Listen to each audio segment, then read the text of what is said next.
I'm live. Just ready. Make sure low straight, and I'll count them down. Do these. We're already live. I'm just waiting to count y'all down. You good over here?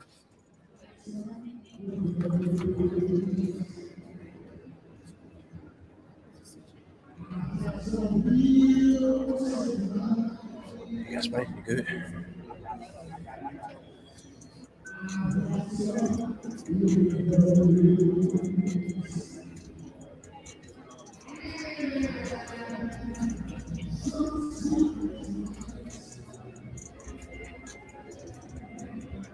Your audio straight? Your audio straight? It's a little low, but it ain't bad. Okay.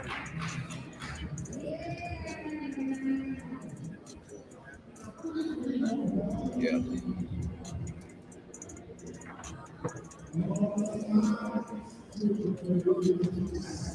Yeah.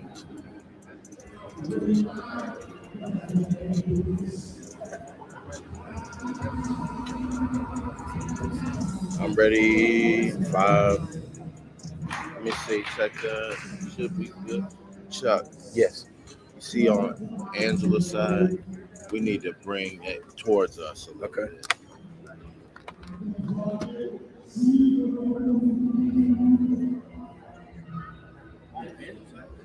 No, I'm sorry. Candace's side.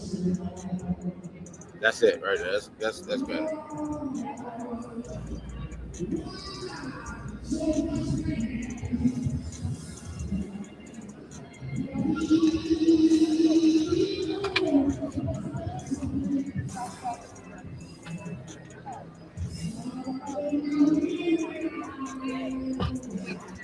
Yep.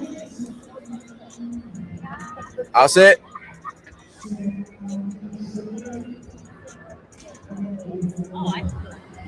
Yeah. All right. We're live. Countdown in 5, 4, 3, 2.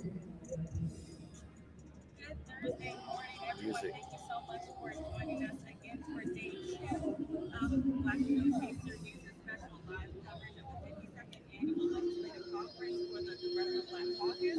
As you can see, we're joined by a very special guest, Congressman Al Green from Texas.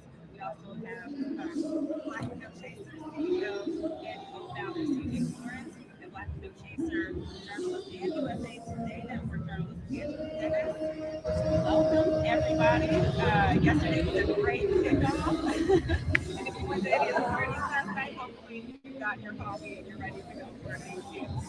So let's just jump right into it. Congressman Green, thanks so much again for joining us this morning. We definitely want to get into your efforts to push for a slavery remembrance day, reparations for our communities, and we can push for impact.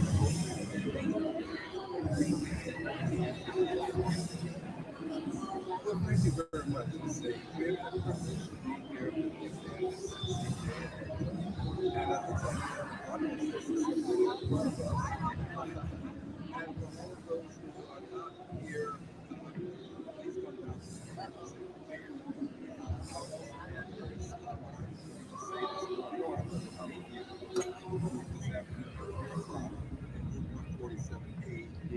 Focus.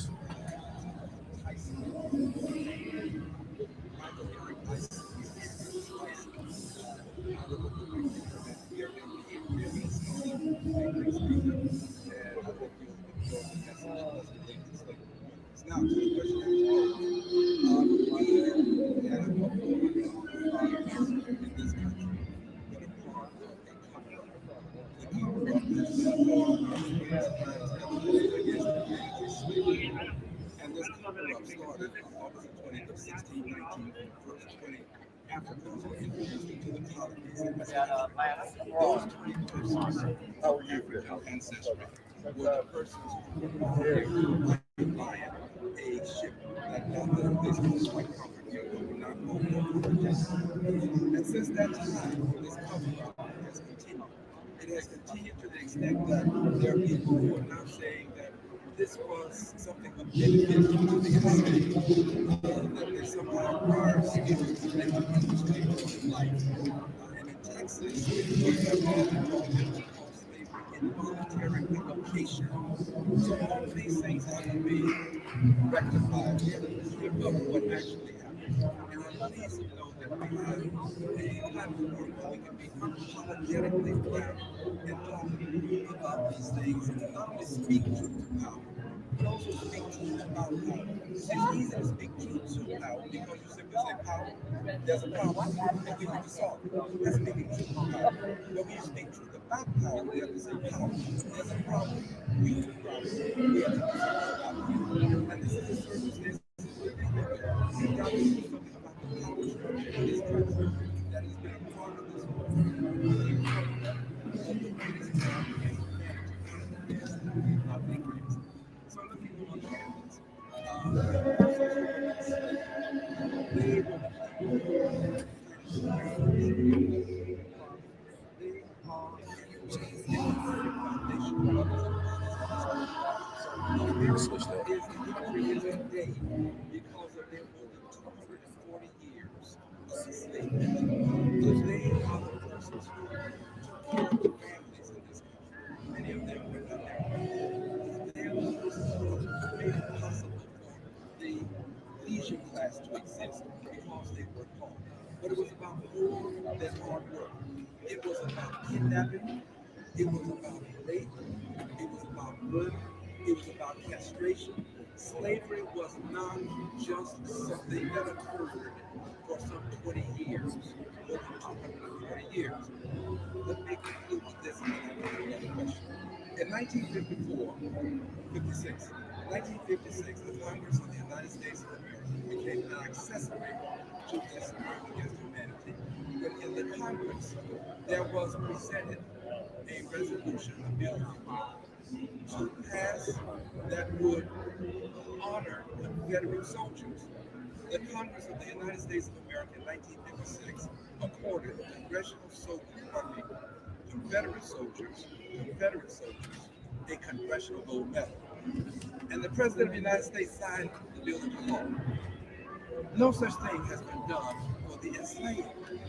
If we can give the enslavers a Congressional Gold Medal, surely we can do the same thing for the enslaved. This country has never so much as said thank you for 400 years of humiliation, which is what we've suffered to this day. 240 years of dehumanization as slaves, enslaved persons, right? So we need to do this. We need the Congressional Gold Medal. We also need the Slavery Remembrance Day that President Biden has recognized to become official. So we're still working to get this done.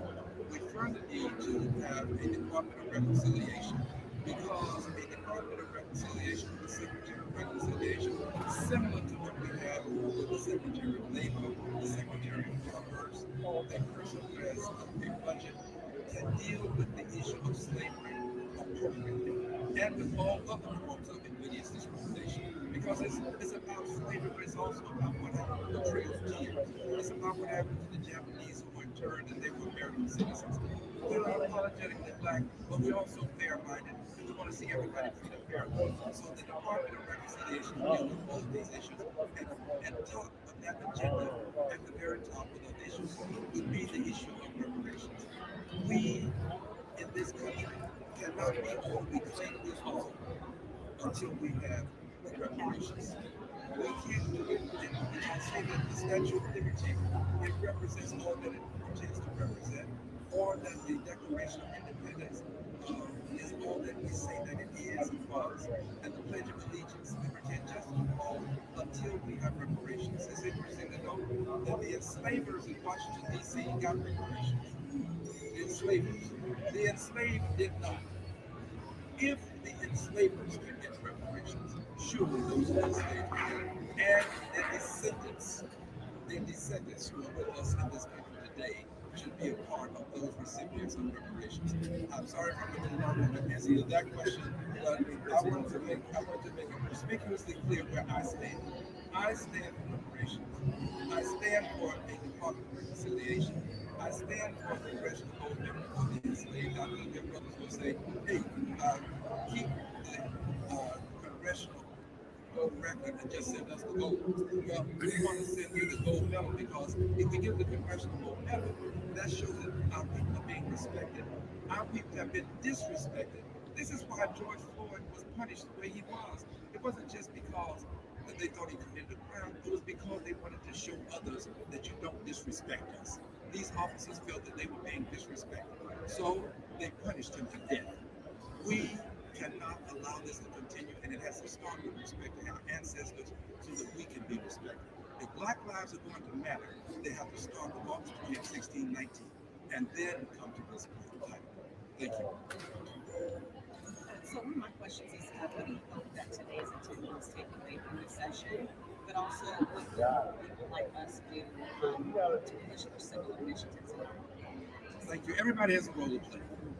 One of the things that can be done is on August 20th of next year, you can have a commemoration ceremony for the lives of those persons who suffered the indignation, humiliation, and death, many of them of slavery. And do this because while we appreciate Juneteenth, I knew Al Edwards was a father of Juneteenth. We appreciate Juneteenth. Juneteenth is about liberation and the celebration of liberation. Slavery remembrance is about the people who actually were there and who were enslaved. They never got liberation. They died as slaves, many of them. These officers died. So have a slavery commemoration ceremony where you commemorate the lives of the enslaved.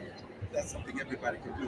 So we have an actual ceremony that we put together for you so that you don't have to construct one for yourself. So we have to see what we have.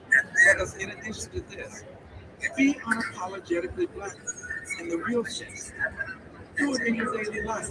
Let me give you an example of what I do in my daily life. When I sign my letters on my official letterhead from the Congress of the United States, everybody has a 235 when I sign my letters, Al Green.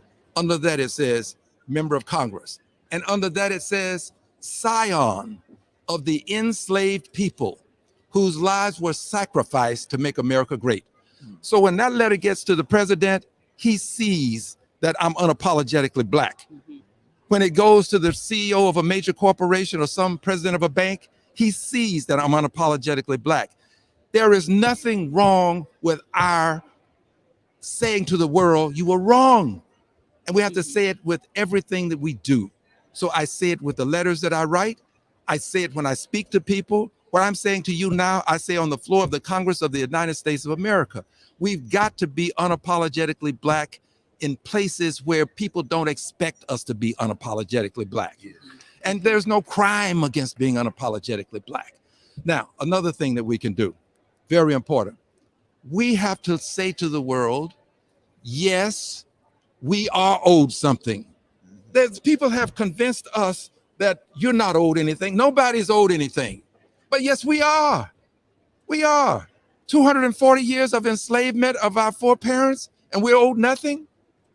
404 years of invidious discrimination, and we're owed nothing. That makes no sense. Yes, we are owed something.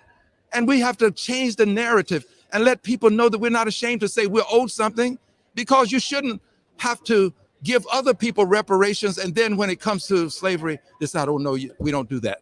That's not something we do in this country. Others have received reparations, and so should Black people. Yeah. Unapologetically Black all the time. Speak truth to power. Speak truth about power. Tell power that power, you are wrong. And know that the mainstream media has been as much a part of the cover-up as anybody else.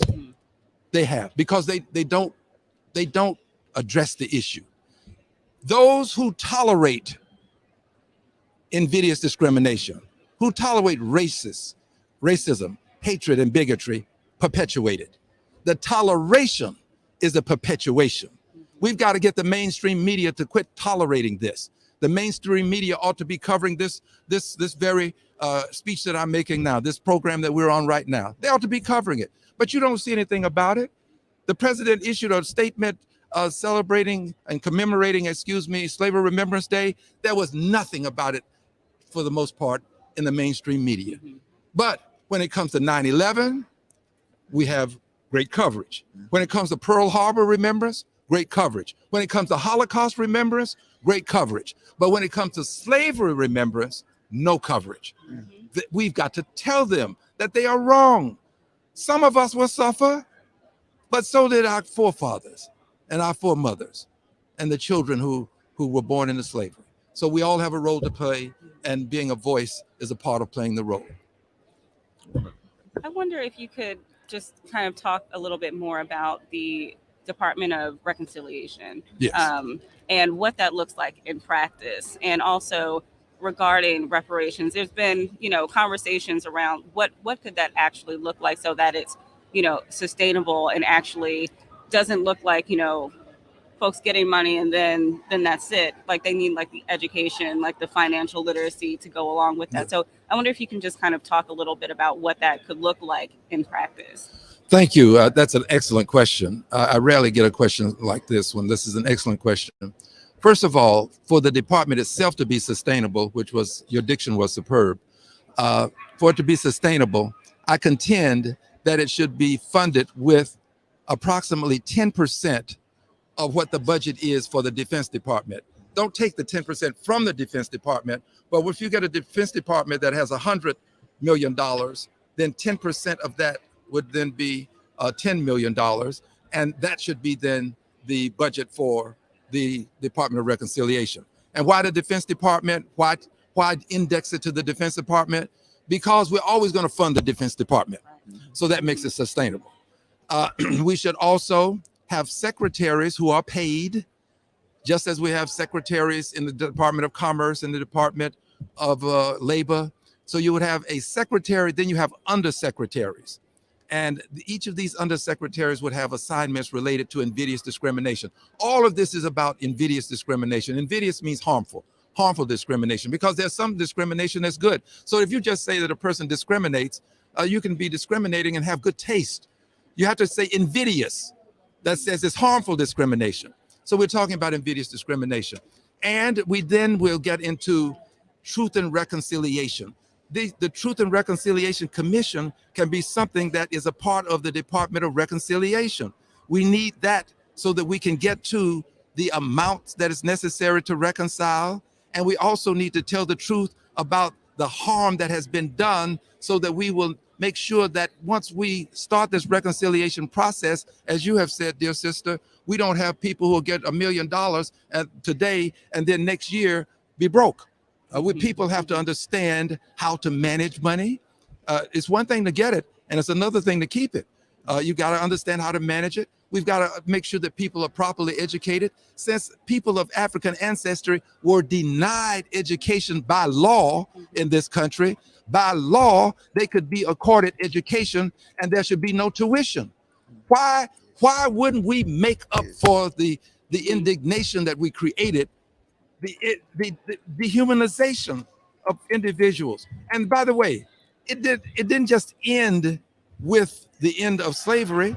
It continued after that, because we were discriminated in schools invidiously. We got the leftover books, hand-me-down buses. We were never treated fairly. So we have a right to ask for education that's tuition free. So that's a part of reconciliation. That's why I don't say a Department of Reparations, because reparations can include a lot of different things, but we want to reconcile.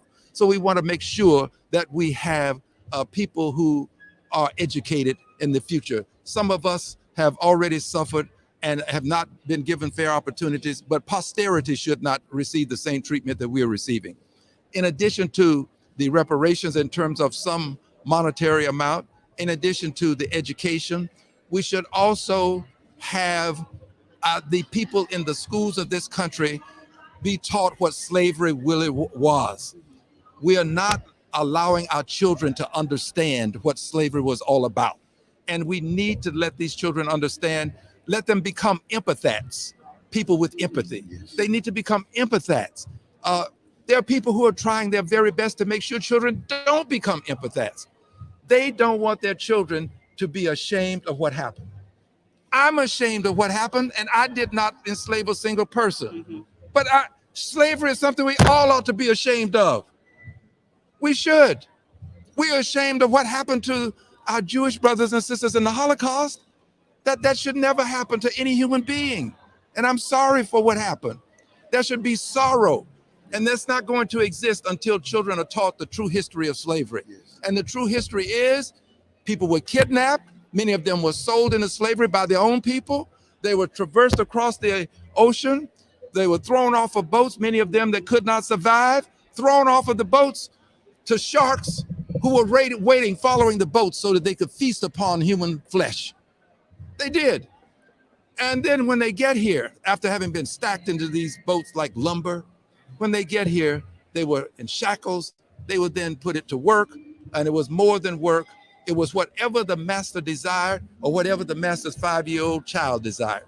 You had to respect the child equally. So we've got to teach this so that people know the truth about slavery. One of the greatest crimes ever committed against humanity, and those who cover it up are accessories to the crime after the fact. Yes. They are accessories. So in this country, the American news media has been an accessory to the crime after the fact. The Congress of the United States of America has been an accessory to the crime after the fact. Things that people don't want to hear, but things that we have to say. Unapologetically Black. Love it, love it. Thank you so much for taking the time today. I mean, that was masterful. And so we just want to appreciate you because we know that you have work to do today. And we want to definitely give you the opportunity to do that, but we appreciate you taking the time to sit down with us. Well, thank you. Really speak truth to power the way that you have this morning. Sincerely. May I have one final comment? Absolutely. 3 o'clock today. This is but a preview. Come to room 147A. The Honorable Michael Eric Dyson will be the keynote speaker. If you've ever heard him, you know how dynamic he is. So please come. Take the time to spend 1 hour getting some additional information about what slavery was all about and what we should be all about. Thank you very much. It's been an honor to be with you. Thank you so much, Congressman. That's a perfect note to end on. And again, just to reiterate, room 147A this afternoon at 3 o'clock if you'd like more information on the importance of Slavery Remembrance Day. Thank you so much again, Congressman. Thank you. We appreciate you. Thank you. And for all of you out there listening and tuning in on Black with No Chaser Radio, YouTube, Facebook, Twitter, stick around. We will be back with more great interviews this afternoon. Thank you.